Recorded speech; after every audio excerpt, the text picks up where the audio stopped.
We're in the heat of MAC play, and for this edition of Getting to Know, we're joined by the men's basketball head coach here at Toledo, Todd Kowalczyk, from right here in the new Nancy and James Lap Creative Studio. And Coach, how is this edition important towards recruiting for the program? I think it's going to be huge.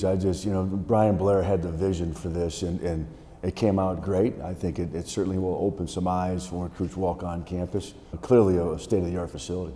Throughout the season, your team has built up a bit of a reputation for their defensive comebacks. How, as a coach, do you value that tenacity and seeing that they can do that, but also striving to have consistency for a full 40-minute game? Well, last year we obviously were the second-ranked offense in the entire country. We were elite offensively, but we had three guys that we lost through graduation who were tremendous players. And this year's team's built a little bit differently. We may not have that firepower offensively, especially from the three-point line.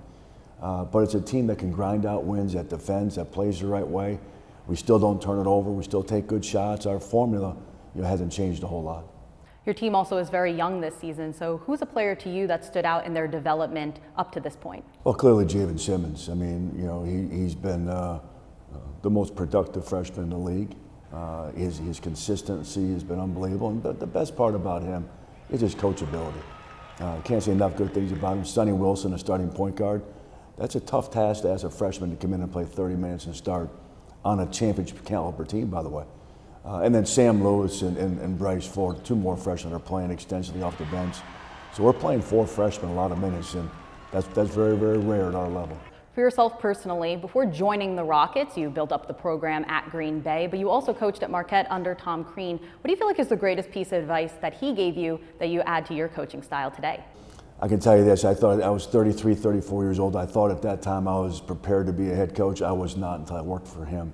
His detail, his organizational skills, and just how he just had everything in place, taught me some valuable lessons and really helped me become a successful coach at Green Bay.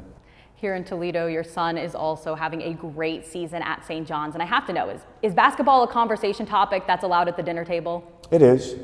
We talk a lot about, what I'm really proud about with him is, 2, 3, 4 years ago, he loved what came with basketball, the gear and dad's profession and the travel.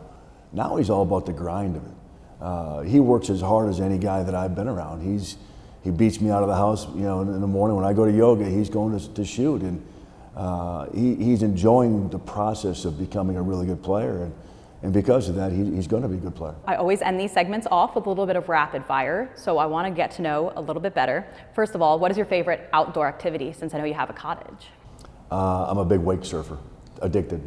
Wow, and you do a good job? You can stand up, stay up there for a long time? Stand up, I can lay down, get back up, I can do some tricks. I can't do 360s yet, but I'm close.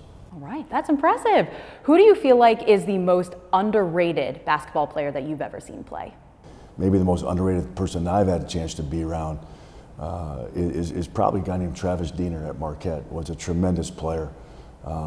Didn't get the credit because he got Dwayne Wade in front of him, but we've had some really good ones on that come through here. Seth Miller, clearly deserved to be first team All-League last year, but didn't get it because we had two other first team league guys. So there's been other ones as well.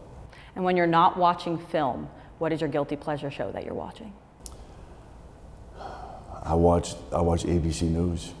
Ooh, like to be informed? 6:30 to 7. That's the only TV I really watch. All right, and probably some basketball on the side, of course. I watch a ton of college basketball. I love NBA basketball, but I don't watch that till after college basketball is done. All right. Especially with March Madness, can't go wrong having fun. But hopefully your team will be there soon someday, right? Yes, absolutely. All right, thanks so much for joining me today, Coach. Thank you.